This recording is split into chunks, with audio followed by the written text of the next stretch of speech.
Now we're going to debat these mugs. They have the word Waco written on them. So how we debat these, since I have the stamp on there, is going to make a difference. So the orientation as we debat them.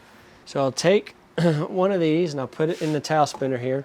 Now I want the orientation. I'm going to want the handle to come off of this side. So this is where I'm going to be cutting from.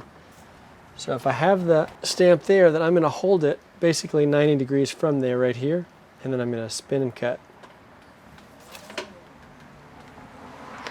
My hand's dry. Now you only want to do this when you're when it's leather hard. So I'm just going to kind of pull it off the edge there. You'll see that really cool texture. You can see where that part is. I like to attach my handles right about there where it is relation to that. And then I'm going to set it upside down. And the reason we set it upside down is so it will dry evenly. If you set it right side up, your walls, your lip and your walls are going to dry faster than your base.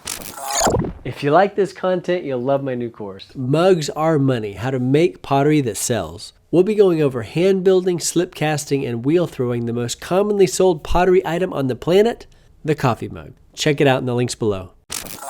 Okay, and then I take this scraper tool and I just scrape the top off there, throw it in my slop. And I put this back in its where I keep these. So I'm going to do that for all 6 of these real quick.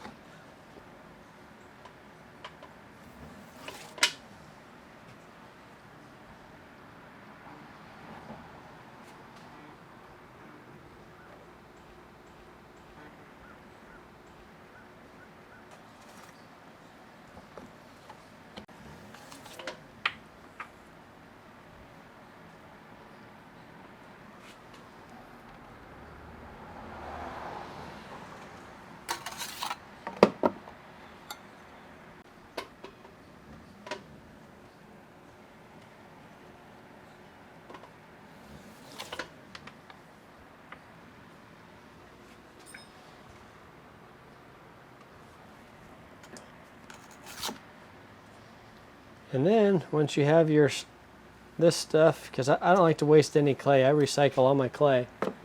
I'll just take it all out of here and throw it in my slop bucket or here where I'm recycling.